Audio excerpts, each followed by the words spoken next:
In 1989, you start the company, and I know you've got a great story behind it. What led you to say, I want to be a founder, I want to do this on my own all those years ago? Always kind of had an entrepreneurial spirit, looking for ways to detail cars or do stuff around the people's houses to kind of make a few extra bucks. And the rest is history. So really, as a visionary, you're looking around corners, you're seeing what's next, what are the trends, where do we want to go, what verticals are we going to enter into. That's what a role for me, that's what it means to me, like really kind of figuring out where we're headed.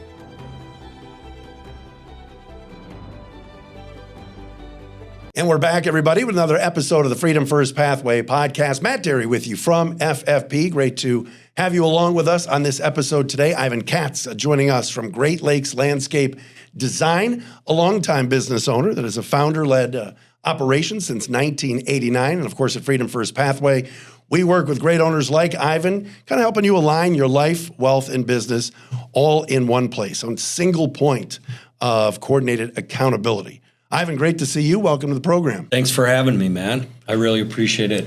Our conversation the other day, I'm kind of excited about what you do. It's something that I'm kind of really near and dear to me right now. I'm deep into it. And so when you talked about what your company does, I was like, oh, this is great.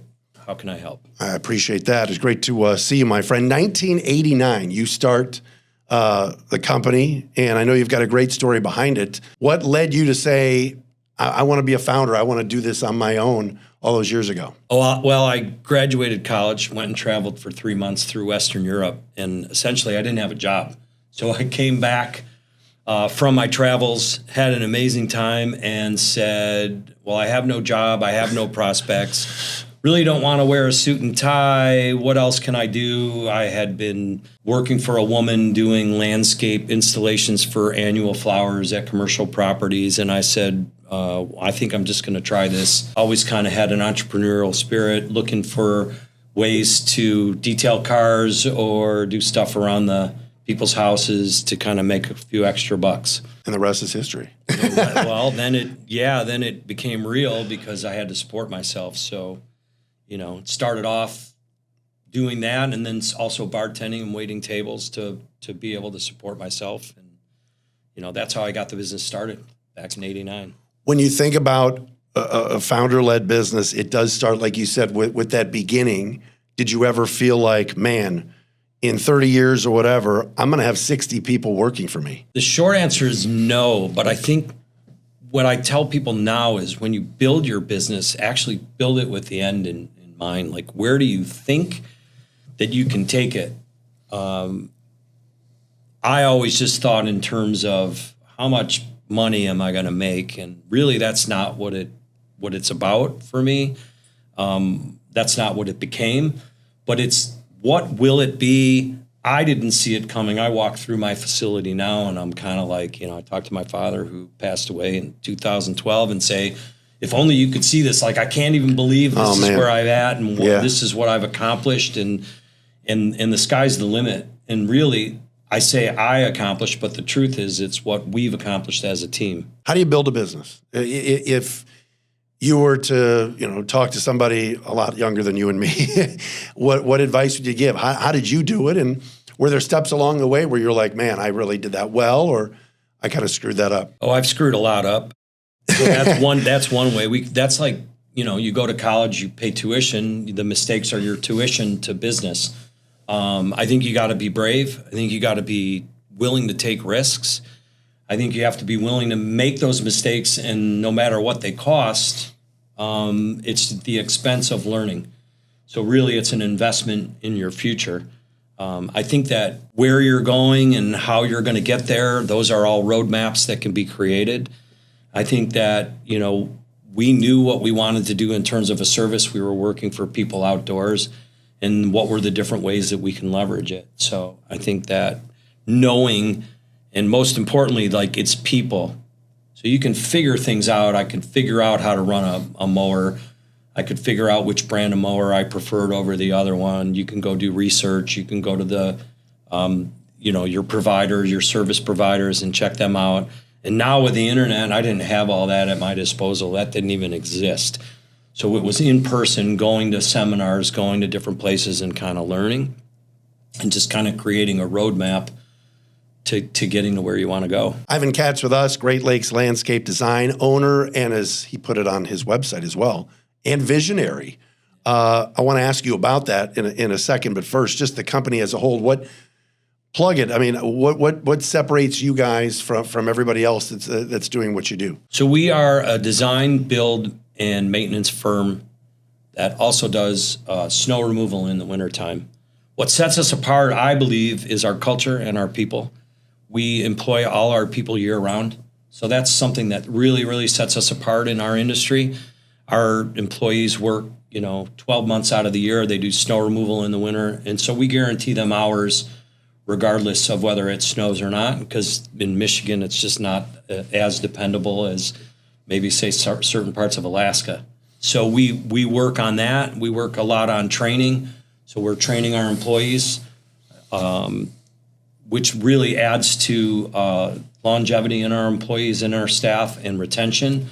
So that's something. And then we pay a lot of attention to detail. So it's the whole concept of if you treat your employees really, really well, they'll treat your clients really well. And the other thing that I think that we do differently is we know that currently 71% of our business comes from within our database. That means our clients are sticky. We know that 35% of our business is contract work that recurs every year. And then we have what we call reoccurring revenue, which is those people do enhancements, which is in addition to their contract work, or people come back. I just met with a client that I did work for 18 years ago. Wow. They're back. So they're doing more. So that is really, really, as we say, sexy, and it's really, really dependable. And I think it's because we take care of the people, just like we take care of our employees. So that's what sets us apart. I love that. And you and I talked recently, and you told me, all right, it's not just outside the home where we're doing the landscaping if they need the snow stuff and the removal in the winter, but even some things inside the home as well. How does that work? I think it's just more or less we want our clients to always think of us first. So we have a lot of trades that we partner with. So if they need something done inside, that we can do that on the inside. I think that oftentimes it's just us being able to align with them to take care of it. If they need their basement cleared out in the wintertime, we have manpower and people with the will and the skill to do the work. And so we just leverage that for our clients to help them wherever they need it. As a founding owner and as a founder, you're kind of used to solving problems quickly. When did something come up or occur where maybe that didn't take place, and how did you handle that? Where we couldn't solve a problem or quickly? Or both? I don't know. I think we've always worked our way out of every situation that we've had. Sometimes it costs a lot more money than we want it to. But again, that really ties in with what else sets us apart. Like our brand promise is we make it right. And what we say internally behind closed doors is no matter how bad it hurts or how much it costs. So that's like a guardrail for my people. They know that if they answer the phone and a client's upset, oh, no problem. I know we're going to take care of it. Let me get you to the right person. Or here's how we're going to take it. Or a salesperson knows what they're able to do. Or a foreman on a job site knows what he can do to make it right. I think it's just really setting the standards and having those guardrails and your core values in place where people know that they just got to take care of it. I can't really think of anything that we weren't able to solve, fortunately. Yeah. I think it's just, I can't fix a dead tree, but I can replace it. I can't make it undead, but I can replace it. So I think we're in a world where we're able to solve most of the problems that we have. I mentioned before, owner and visionary. Why'd you put that on the site? Why do you feel like, you wanted to make that sort of your title? So we adopted EOS back in 2016. Yeah. And I fill the seat of the visionary. Our Coach Bob, basically told me I'm a flaming visionary. I think it's something like lightning. We talk about it where I've got 1,000 ideas in 2 minutes. How many of them are great ideas and how many of them make it to fruition? And I just think my role is really like, where are we going? I need to provide clarity and vision to the team. So I just thought I like the way it sounds. It makes me feel good. I love that. And as an owner too, things are complex. There's so much complexity. How do you kind of make sure that doesn't become chaotic for you and for the team? So I'm like, I thought I was the 80% guy, meaning I have an idea, I take it 80% of the way. I was reminded by my integrator and my CEO, she told me, no, you're 30%. So in other words, you get it 30% and we take it the rest of the way. I think it's that I know where my place is and what I do well, and then I get out of the way and I have other people do what they do best, which is a lot of it is implementation. So really, as a visionary, you're looking around corners, you're seeing what's next, what are the trends, where do we want to go, what verticals are we going to enter into, what do I see that maybe they don't see, like kind of the forest through the trees, like much further out. Maybe my team is looking and managing. Some managers are looking for a year out. My leadership team is looking 3 years out, and I'm looking 5 to 10 years out. So if that gives you a bit more of a visionary roadmap, like that's what a role for me, that's what it means to me, like really kind of figuring out where we're headed. I love that. Is that hard? Was that a hard move to make? You mentioned one of the women on the leadership team kind of said, no, Ivan, you need to step back and do this. First of all, when did that occur? And was it okay for you to kind of take that step back and go, all right, I know I'm the owner, the visionary, everything else, but I'm listening to her and I'm going to kind of let my team make plays. So once you do it, the joy that you have from watching other people be successful, that's the payoff. It's not just the freedoms that you have because you're not responsible for every detail. But being able to let go is the hardest single thing I think an entrepreneur has to do. I had a conversation with a friend of mine. He's like, I knew I was never going to be able to grow my business larger than it was because I'm not capable of trusting other people to do something. And to me, there's risk reward. There's a great risk, but the reward is unbelievable to watch. And by the way, then you can really scale your business. And we're in the midst of that. Like I'm in the next iteration where I have to kind of let go of sales. I've been relied upon heavily for sales, but we broke the machine. Like it's not a long-term strategy for success for everything to be dependent on me and everything to be built around me. And so when I say we broke the machine, we reached a capacity where it wasn't going to work. It wasn't working for the team. It wasn't working for the company. It wasn't working for me. So really letting go and letting other people own it and make it better than what it was. How do you feel about that? Oh, like it's amazing. Like yeah. I see where I'm headed. I know that we've got a sales team. I know that then I'm going to get to step in the role of more of a mentor and a coach. Like that, just to me at this point, there's way more gratification for me in watching somebody else be successful than just going out and getting the sale. Like for me, it's actually more energizing to see somebody else do it and help them get there and watch the pride that they have when they're like, oh, wow, I'm killing it. That's pretty cool. On your site as well, you wrote that there was a personal mission for you, and I want to read this from Ivan: inspire and change people's lives through transformation and leadership. What went into putting that together, and do you feel like you're doing that every day? I'm not doing it 100% of my day, so I still have a role in sales. So I don't, obviously, that's where we're headed. That's where I feel that I provide and will provide and continue to provide the most value. So I think that knowing that I'm going to get to spend more of my time doing that is really energizing. I'm really excited about that. I think it's important. I think, making people greater. Our mission, it started in 2016 with EOS, and we created the mission, which is transforming spaces and lives using nature and innovation. And originally, we just thought we're making great places for people to get outside. This is amazing. And then really we realized quickly was, wait, we're making our employees' lives better. So first we'll transform the lives of our employees, whether it be helping them buy a house or giving them advice how to use a credit card or life advice. How do you deal with this with your kid? Because people come to work, right? That may be their most comfortable place they have. Because at home, it may not be so great. So really, how do we make the environment for them at work the most positive place that it can be? and transform and change their lives. Like really, really like do that, and then they'll give back to you tenfold. Credit to you. There are plenty of owners and folks running companies, like you said, that it's a business. And it's about surviving, growing, making money, like you said. I give you a lot of credit that it's got to feel rewarding for you to know, hey, listen, I want the folks that work for me, men and women, to be comfortable where they are and to share some of that. Credit to you for that. Yeah, thanks. We've spent a lot of time, like when we started the road mapping with EOS, I mean, we spent a lot of time like, how do we make this a place for people to be here? And we got ideas. We did business. We did like town hall roundtables where we discussed, what is it you want? What is it we need for people to retire here? That's something that's in our, our VTO. And we talk about what is it? It was a 401k with a company match. We have that now. It was health insurance. We have that now. It's PTO for hourly employees. We have that now.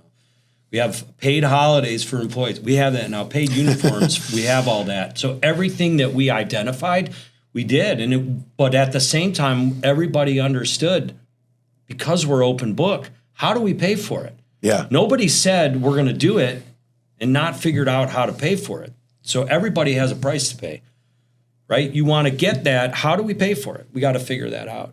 And that became, the start of where we're at, which is open book, teaching people and being clear with the numbers. I mean, people know how much I make. It's not a surprise.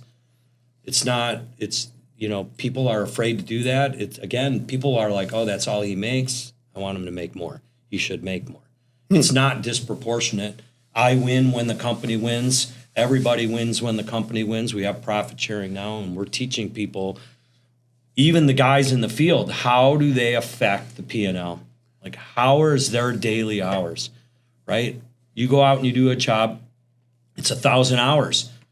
But this week you had 1,200 billable hours, and to watch the expression when they say, how did I do that? Well, the job was 1,000 or 1,200 hours. You brought it in at 900. You then went out and did another job. Yeah. And you were able to bring in the hours bigger. So teaching people and really kind of getting them and showing them how it is to run a business. Owner and visionary Ivan Katz, Great Lakes Landscape Design, over 30 years in the business, based out of Oak Park, but you guys will go anywhere and everywhere here in Southeast Michigan. How did the growth of the business kind of start to change your role? You mentioned before that you had taken a step back a little bit in terms of hands-on, even though you're dipping your toe still into sales. But how did the growth when maybe did that occur, and when that change took place, how'd you feel about it? Well, there's different evolutions. I think you start by, you're doing everything. When I first started, I was cutting the grass and building the walls and building the patios, and then we hired people to cut the grass, and I built the landscapes, and then I became just sales, and then I had people. So really it's people, right? You find people who want opportunity. That's what growth is all about. It's not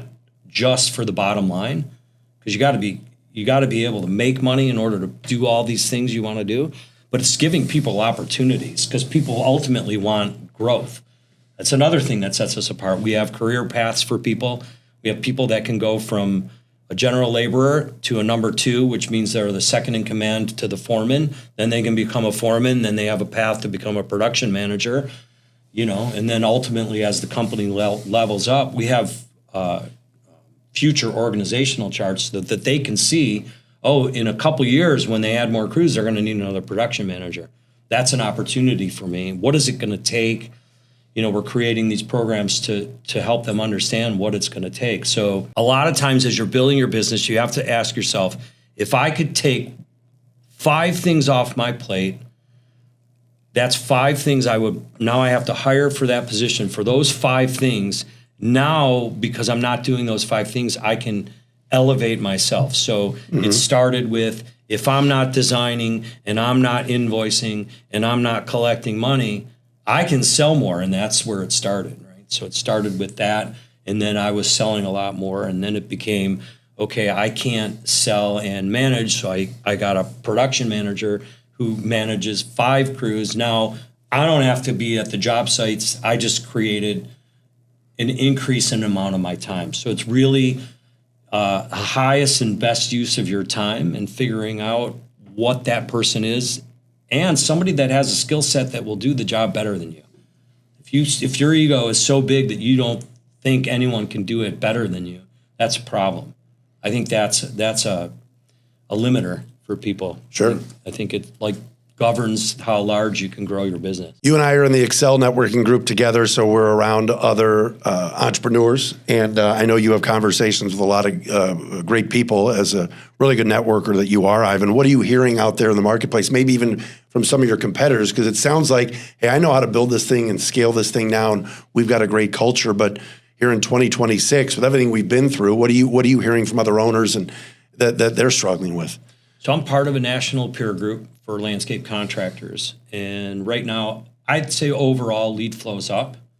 Our close rates are on track for where we would like them to be. I mean, we're where we projected them.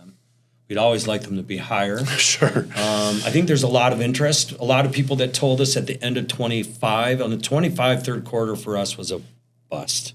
It was a humbling experience. It was probably the first time in 9 years where we saw that kind of a downturn, and we just weathered it. We just, it just becomes that much more important to do all the things that you are doing really well, making sure that, when you're on a client's property, that if you see something that needs attention, that you make sure you bring it to their attention. So I think overall there's a little bit of more of a positive outlook. I think we went through a time period that was just amazing. Like, let's face it, in 37 years, the COVID era was probably the most insane thing I've ever seen. I hope I get to see something like that again, but now it's back to real selling, right? You really got to sell, right? You have to be able to go out there and hunt. And that's where the networking, that's why I'm part of these groups. And also, it's part of my mission. How can I help someone? How can I, when you told me what you're doing, like, I'm literally going through all that. And like, now I know to think of you. Thank you. In your company when it comes to that, because what you're doing is something that I think it's after the fact. Like, for me, 37 years, why didn't I have this in place 10 years ago? Now I'm working diligently at it, and it's never too late, but it's never too early. For sure. I think that'd be my advice. And it's crazy because, when we were branded a little bit differently, obviously now FFP is working with all owners kind of on alignment and helping them with fragmentation. When we were Q5 Experience before, which is now our process for succession, it is amazing how many folks just don't think about the next step. What about you, just in terms of, I hate to do the cliche, where's Ivan Katz going to be in 10 years? But how often do you think about that? I'll be back here doing a follow-up. We'll start there. We'll bring Coach Bob in here. We'll do Coach Bob in here. 10 do a three-way years, show. Why 10 years comes up all the time, like, because it's an easy thing for you to say, like, when are you gonna sell? 10 years? Mm-hmm. It's just a quick 10 years, and then people stop asking you questions. Right. So that's a long time away. Where am I going to be at? $1 million question. I mean, my financial planner asked me that. I'm like, why does everyone want to know when I want to retire? I don't want to retire. I want to keep you working. Look good. I want to keep inspiring. I work hard at all that. I enjoy what I do. I enjoy the role. I see where my future role is going to be, and I know that it's even more. Here's what I will tell you. I will take longer vacations. I will work more. I will continue to work in the role that I'm in until I know that I'm not adding the most value to my team. So in other words, if I get the company to a point where, holy moly, I need somebody that above me, like, that can really take it to the next level, I'll step aside and be more of the chairman of the board, if you will, and just kind of take a step back. That's what it is for me. So is it, because I look at it like this, I'm 61 in 7 years.